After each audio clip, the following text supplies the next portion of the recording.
Hello everyone, I'm Chris Robinson, social media manager here at NJ Spine and Wellness. We are in our Matawan, New Jersey location.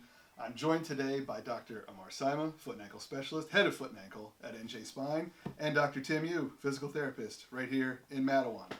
Today's topic, they both looked at me like you're surprised. Today's topic, they already know it, I don't know why I'm surprised, are the causes and effects of arthritis. Something I know nothing about, they do. So I'm going to let them take over and talk to you about. I heard them in the hallway. They've been practicing.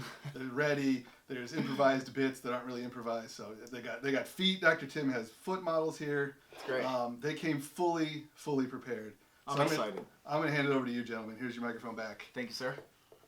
Appreciate it. Thank you, Chris, for that wonderful introduction. So once again, this is Dr. SAYMEH.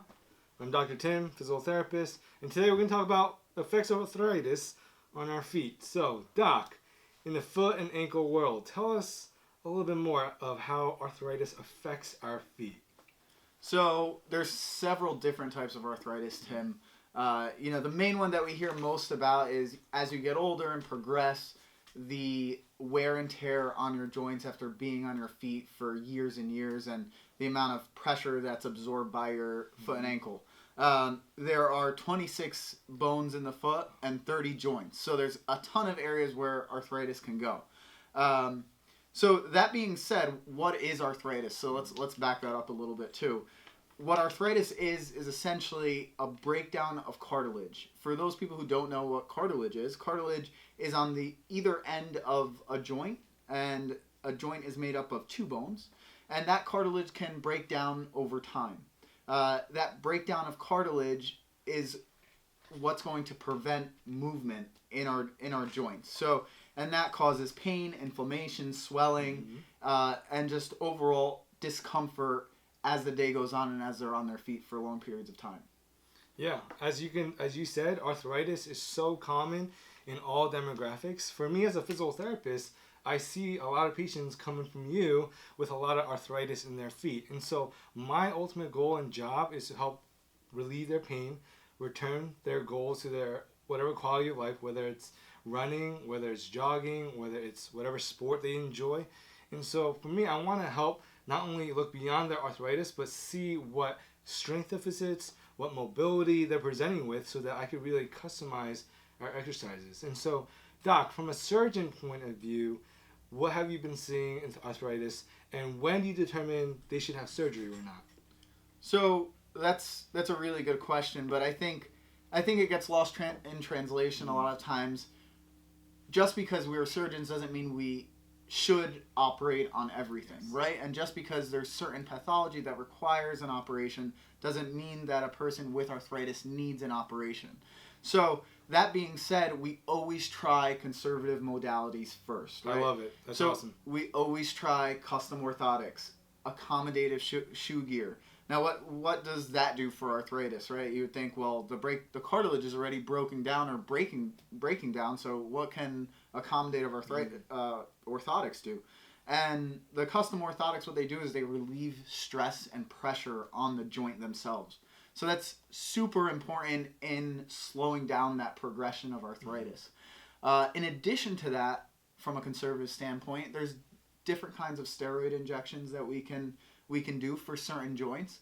And there's even something called a Genvisc injection, and that's essentially injecting a fluid that's natural to your body and to your joints back into the joint to increase the amount of padding in the joint. And now that's usually done on knees, usually done on larger joints. We have started to do it on the ankle joint now. So we've seen really, really good results with that as well. So we like to kind of kick it back to you guys after we do those injections, because that's when, in that acute phase of reduced inflammation, reduced swelling to the joint, that's when you guys are able to get that mobility back for the patient. Absolutely. That was incredibly well said, Dr. SAYMEH. One of the most beautiful things I love to hear from a surgeon is that they want to be as conservative as they can be. Rather than jumping into surgery and opening them up, there's so many different treatments that you, Dr. SAYMEH, a surgeon, a foot and ankle specialist, can provide, whether it's orthotics, whether it's injections, microdose pack. And so that allows us, the physical therapists, to really basically have our jobs a little bit easier because they're less inflamed, they're more able to come in with less pain, and we're able to do the treatments and protocols that we're able to do without them being flared up. And so you mentioned orthotics. I know we have a lot of patients that come in that get their custom laser imprinted orthotics. Tell me a little bit more about that and what's your process behind that? So first, we want to see obviously where they're getting their arthritis and where that imperfection is in their gait and the way that they stand, right? So if they are putting more pressure on the inside of their foot, if they're pronating, so if this arch here is collapsing and it's more flat, then we want to make sure to bring what we call bringing the floor up to the foot. So we want to increase that amount of arch height and arch support in order to put this and make this into a more rectus foot. Now, what does that do for the joints? So as you can see, when I just do this, even on a model, the joints are going out of whack. They're going out of position. But when we bring it back into a rectus position, we see that the joints line up very, very nicely. And that's what an orthotic essentially does. And it doesn't just do it for the foot and the ankle. It does it the entire chain up. And, you sent me a patient today who had knee surgery and who had a little bit of knee arthritis. We want to do whatever we can to alleviate any pressure on any joint, not only in the foot and the ankle. Yeah. And that's what an orthotic does. It puts it back in a more neutral position where it reduces the amount of strain on any of the joints, knees, hips, lower back, all of that. Up the chain. And I love what you just said, Dr. SAYMEH, and there's so many patients that have been getting incredibly customized orthotics that fit their feet to the exact bone. And that's what I love about orthotics. And like you mentioned, I was looking up research. Not only does it help with joint alignment, but it also helps with certain activation of the foot intrinsic muscles.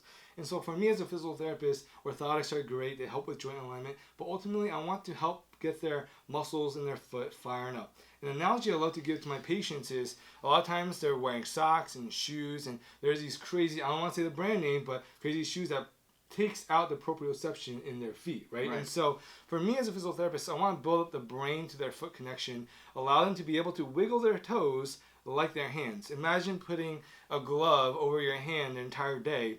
Over time, you're going to lose that dexterity. And so for me as a physical therapist, my job is to help allow their toes to be spread, to be dexterous, so that they can ultimately have that grounding force when they're walking on the beach, when they're walking on the boardwalk, without having pain from the arthritis. And so, Doc, from a surgical side, unfortunately, there's going to be patients that present to you with 20 out of 10 pain. Unfortunately, with conservative treatment, with the type of injections, they're going to still be exhibiting a lot of pain. What do you do with those kind of patients and the type of treatment pre and post-op rehab as well? Sure. So it's super important, again, regardless of pain level, that we always start out with conservative therapy. If conservative therapy does not work, then we move on to surgical considerations. A lot of times with arthritis, depending on the joint, of course, smaller joint versus big joint, but a lot of times we have two options. We have a joint sparing procedure, which essentially means that we want to maintain the motion within the joint, and a procedure where there's a joint salvage procedure. So when we have those two procedures and we have the choice of doing a joint replacement or a joint fusion, we take into consideration a few things. We take into consideration the weight of the patient, the age of the patient, the activity level of the patient. For example, when we have a patient who has ankle arthritis, end-stage ankle arthritis, and we're making the decision between a fusion and an ankle replacement, that's when things start to get a little bit dicey. So we want to make sure that it's the optimal patient so that the joint replacement does not fail. So when we see that and when we do those analytics and we find, okay, well, a person in their 40s or in their 50s with no smoking, no increase in BMI, they're not obese, they have no real risk factors, they have good healing rate, right? Those are the ideal patients for a joint replacement. Wow. People who are a bit overweight, who are not as active, a joint fusion is something that's more in line for them. And we're talking specifically about, the ankle. There's different other, obviously we mentioned that there was 30 joints in the foot and ankle. So in addition to that, one of the most common areas of arthritis is the big toe joint. So Wow. we see that here, and that breakdown of cartilage and the lack of motion in this joint. And I really like to personally stay away from doing joint replacements in the big toe. I find that they don't get great results. So if it's end stage first MTPJ arthritis or big toe arthritis, that's something that I would indicate for a joint fusion, meaning you're getting this micro motion prior to the surgery that's causing you a significant amount of pain. What we're trading is that small amount of motion for no pain. So we're taking out any motion, but you're going to have no pain as opposed to having that small amount of motion having a lot of pain. Wow. I really love what you said about having a very specific criteria before you have surgery on them, right? Because it's definitely going to affect your overall outcome. And so from physical therapy side, my job is help get the patients to fit that criteria. A lot of patients are going to have very limited big toe mobility. They're going to have really weak ankle stability muscles, right? And so the importance of prehab is going to help with your post-surgical outcome as well. My job is also to, whatever that they may be coming in, whether it's arthritis, whether it's heel spurs, right? Ultimately, our body is incredibly smart and brilliant in that when they feel certain pressure, there's going to be bony prominences to it. And so I want to see what kind of foot weakness or instability or lack of mobility and help address that so that when they send them to you, they're going to have a very optimal criteria so that ultimately we can get them pain-free into their quality of life. And so you mentioned in terms of orthotics, how there's specific criteria. Now, what's your thought process, Doc, on shoe wear with orthotics, the type of shoes that people wear and how that affects their foot, whether it's like heels, whether it's really tight cleats? What have you been seeing in the foot and ankle industry? Yeah, so, when we look at just normal, for instance, we're going to say women's shoe gear, right? Yeah. And, they tend to taper off at then. Now men, I'm guilty of wearing men's dress shoes that are like that too. They're very, very nice dress shoes, by the way. Yeah. So, it does it. It closes that area, and it can progress and cause potential progression of arthritic issues, right? Because the joints are no longer in that straight position because they're being caused to go in certain directions where they're not meant to be.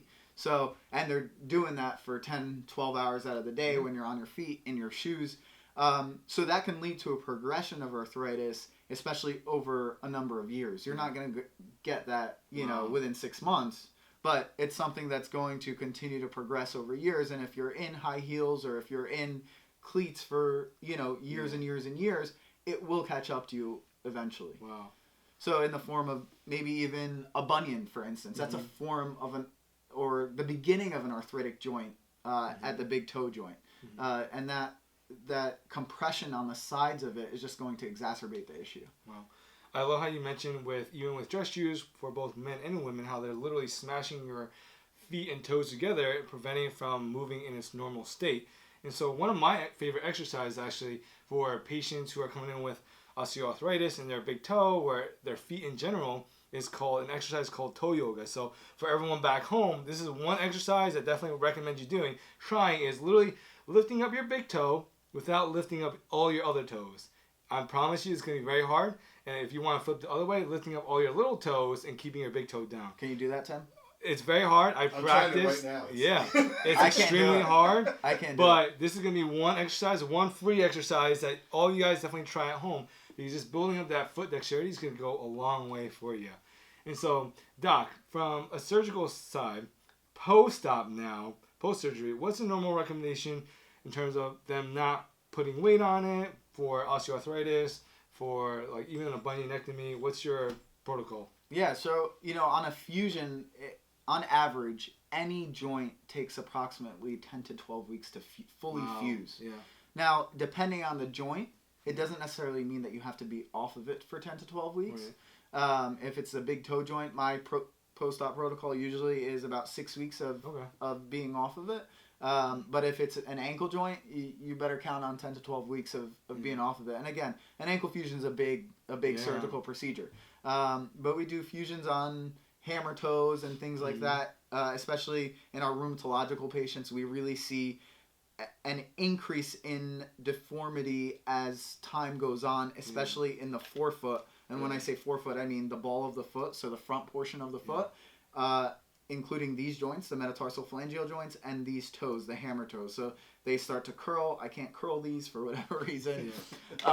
But they start to curl on patients and they become painful. With rheumatoid arthritis, that's an autoimmune disease that attacks your joint. It attacks your synovium, which is the joint, which is essentially the joint lining in your joints. So it's important to know that obviously not all surgeries are created equal. Not all post-op protocol is created equal, and it's going to be different for every person.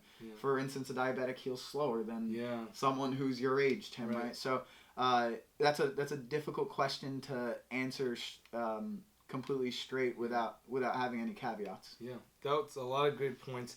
I feel like one overarching theme that you just said is patient education, right? Educating the overall population of overall being healthy, right? You mentioned how being diabetic is going to slow your healing. And so for me as a physical therapist, my job is to ultimately help get them to their most healthiest state. And when I look at their feet, I want to make sure that they have the most optimal mobility and strength and foot intrinsic strength. And so, Doc, if you had to say an overlying patient education line to your patients, what would it be when they come in with arthritis? You know, the most important thing I would say for them is remaining active. Yeah. Because a lot of people with arthritis, they tend to, unfortunately, because the pain can become so severe, they tend to not want to move.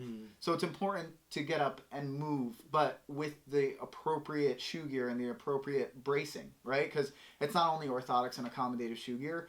I give a lot of custom braces out to a lot of our patients with arthritis. So they're custom made for their feet, for their ankles, for their lower legs. And that really can get them through the day. And being able to get through the day for someone with end-stage arthritis is a win every single day.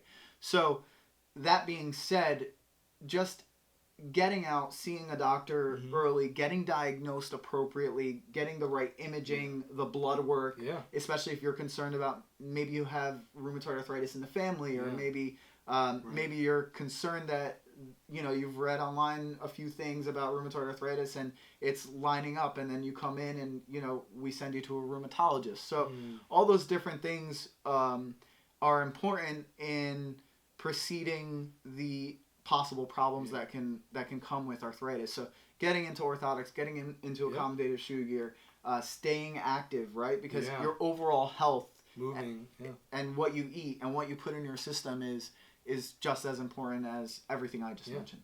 Dr. Simon, you are absolutely preaching it, especially when you've been hitting home on rheumatoid arthritis. There's so many different causes to it, right? And I think the most easy answer is genetics, but there's a lot of environmental factors. There's a lot of diet that plays into it, right? And with the whole gut microbiome that's been coming out with more and more studies saying that it's literally our second brain, and how in this company, in this facility, we literally have a whole functional medicine department where they do that blood work. They analyze what's going on in your blood, what's causing that inflammation, what could be possibly worsening that rheumatoid arthritis, or arthritis in general, look from within. And then for me as a physical therapist, makes my job so much easier doing a strengthening part, helping the joint space to be even bigger through muscle strengthening, right? And so, Doc, ultimately, what are your lasting points that you want to tell the world, our patients, our population? So what? That's a loaded question. If you had to give some takeaways for our people, takeaways are preach it. The biggest thing is to, if you've got pain, don't ignore it, right? And that goes for anything. If you've got pain in your gut, don't ignore it. If you've got pain in your brain, don't ignore it. Absolutely. But if you're getting migraines, right? Like all these things, but don't ignore it. We've got plenty of specialists here who are experts in their field. And for me, for the foot and ankle, if you're walking and having difficulty walking, there's a reason for it.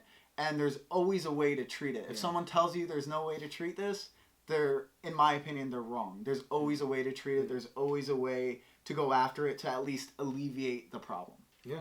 My motto for all my patients ultimately comes down to motion is lotion. When we move our muscles, when we move our bones, it actually is going to get more lubrication to our joints and help relieve that pain.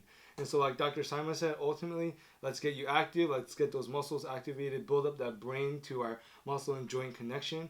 And with that, we'll get you better, faster. So thank you guys for joining us tonight. Thank you, Dr. Simon, for taking time out of your busy schedule. Awesome, thanks. Always a Jeff. pleasure. Are you trying to close the show? Yeah. Do we have some, no, we've got questions.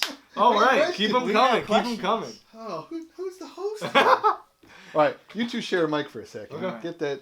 We'll get these the mics foot are right- models out Yeah, of the share a way. mic for a second so that people can hear me from. Tim's trying to go home. Tim's right. Tim's Yeah, ready my to go. kids go home today. All right. No. You single, Tim? What are we? What is this stream going into? All right, we got a lot of questions here. One of the couple people asked, "What do you recommend people do at home if they're suffering with arthritis?" I guess both from an exercise perspective and a diet perspective. What should they be doing? So for me, I'm a physical therapist. I have a lot of family and friends that ask me what they can do. To be quite honest, the best thing is for you to come in so that we could really do a thorough examination and be able to recommend and make referrals to the right doctors. I think it's really easy for me just to send an exercise to a patient back at home, but ultimately if I'm not seeing what kind of range of motion or strength they're presenting with, I'm just sending a very generalized program. So my whole motto with this company is getting better faster. I want them to really be able to get the full experience, right? See our doctors, get the best physician and provider seeing them, and we can give the best care. Cool. And we also had a question about the weather. It's going to be getting colder. The winter months are here. What can people expect maybe from arthritis flare-ups, and what can they do in that scenario? Yeah, so a lot of people will start to feel that discomfort, those flare-ups. Especially living in the Northeast, that's why we have snowbirds who end up going down to Florida. But the one thing that's if you can take an anti-inflammatory medication, if you can apply compression to the area that's getting that flare-up, apply ice, elevate it. These are all things to help reduce inflammation. If none of that is working, then I suggest you to come in to the office, get an x-ray, make sure that everything is okay. And if you need a steroid injection to whatever joint it is that's flaring up and is not going away, then I would suggest you do it there. But there's plenty of rest and ice compression and elevation that you can do with a flare-up secondary to cold weather and things like that. Awesome. That's great. We got one other question here. Can you show us on the model the foot where most of the arthritis pain comes from? I think we might have covered that, but where does it come from? So, that's a tough question. And when we're talking about rheumatoid arthritis, we're talking specifically a lot about the forefoot, which is this area here where my finger is and the toes. Oftentimes you can even have dislocations of the joints when you have rheumatoid arthritis. When we're talking about osteoarthritis, a lot of times we will see that in the midfoot as well as the subtalar joint, again, depending on foot type. So this is where orthotics come into play in helping prevent arthritis 20, 30 years down the line, because the amount of strain that's put on the joints, if they are not properly supported, causes that breakdown of cartilage over time and causes that arthritis in the midfoot, in the ankle joint, in the subtalar joint. So ankle is right here. The subtalar joint is the other major joint in the foot and ankle. And then the midfoot has, as you can see, a bunch of small bones that have a ton of joints there as well. Awesome. What about modalities? We're big proponents of all the modalities we have here at NJ Spine and Wellness. What are some that can help people with arthritis when they come in, Tim? Absolutely. So, from a physical therapy side, being basically a physical therapist, my job is to get their muscles activated. I'm all about having their patients be active. The passive modalities are awesome. We have Game Ready machine, which is basically ice and compression that helps calm down inflammation. We have electric stimulation that modulates their pain. We have laser therapy, which is a class for laser that stimulates blood flow and gets the area with cell factors, healing factors to that area. But ultimately, I want them to be active. I want their muscles strong, stable, and supporting the joint. Those are all great secondary modalities, but ultimately when they come in, I want them moving and grooving. Can I add something to that? So we have something called an AlterG treadmill. That's an anti-gravity treadmill. And I love seeing my patients with, especially end-stage ankle arthritis, get on that. It doesn't have to be that, but that's a great example of someone who has really limited range of motion and has pain every time they step on that treadmill. And the beautiful thing about the anti-gravity treadmill is that we're able to reduce the percentage of body weight that they're using on that side. So they're able to take those fluid steps and put that ankle through range of motion, hopefully with a lot less pain. Yeah. And we can slowly progress them back up to their body weight so that they're able to get back to their normal environment as quickly as possible. That's great. And yeah, we're going to be doing a little work with the AlterG when we're done streaming here. I see one of our viewers wants us to show the AlterG now. Technically, it's not possible. We've got a new setup here this week with microphones and cameras. Renee, I swear if I could, I would. But definitely check out our YouTube channel and our social media channels. We're going to have a lot of videos coming about all of our modalities, but very specifically the AlterG, the DRX. We got a new photo on our website with Dr. Tim in the game ready. So if you want to see him getting iced and compressed, yeah. How'd you get on there? He's just a really good-looking model, you know.